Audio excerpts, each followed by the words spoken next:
What up guys, Fojo here, and today I'm bringing to you a Hogwarts Legacy video, and today's video will be about the different puzzles you can solve within Hogwarts in the beginning of the game and the best way to go about doing these. Now, the first puzzle you're going to be getting to is the door puzzles with the math involved, and so when you get to these, you're going to see a bunch of symbols all the way across the top of the doors, and these are going to correlate with different numbers.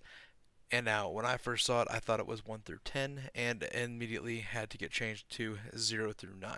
So, starting on the left hand side, up and over the arch will be 0 through 9. And what you're going to have to do is take the numbers on the middle of the door, take whatever number is there, the symbol, and the number that correlates to the symbol, then add those two numbers together, subtract that number from the middle number in that circle, and then go to the correlating question mark and go and change it to the symbol that matches that number from the door. And you're going to have to do this twice for each door. The top puzzle, which will go to the single question mark, and the second puzzle that will go to the double question mark. Now, the question mark will always have the correct symbol on it no matter what. So if you're getting the wrong thing, try adding it up again and seeing if you had a mistake somewhere. Now, after that, you're going to have the mirror puzzles with the moths. And so to complete these, you're going to use the Lumos spell. When you light up your wand, you will see a picture in the frame, and you will then be able to go and find the moth where it correlates to the frame picture. You go there, use Lumos, and then bring it back, drop it off again, and turn off your Lumos for the moth to connect to the frame, and you will finish the puzzle. And after that, we have the Daedalian keys, and the Daedalian keys will be keys that are just flying around the castle. You have to listen for them, or you can use Revelio to find the keys as well. And once you find them, you have to follow them back to where they go to the cabinets. And once you're at the cabinet, it will float above the cabinet, jumping across the screen in different directions. And as soon as it hovers across the middle of the screen, hit spacebar to hit it into the middle of it.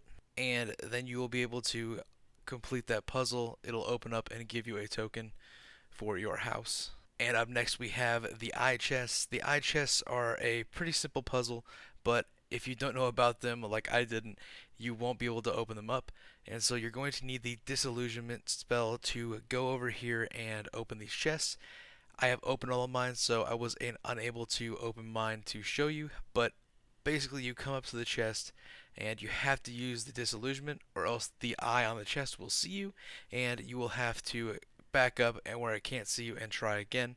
So make sure to use this spell. Each of these chests will give you 500 galleons, so it's well worth your time doing these and grabbing them really quick. Now after that we have the locked doors, and they go from level 1 to 3, and you're going to need Alohomora to open these up. The process of opening it up, you utilize the spell, and then you have to use the two lights on the lock to line up to the different parts of the lock in order to open it up.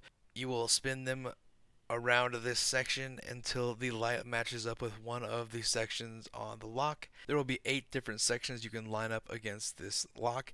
There will be little lines in each of these spaces, and each of them will correlate to a spot that could open that lock. You have to line up the outer circle and then the inner circle.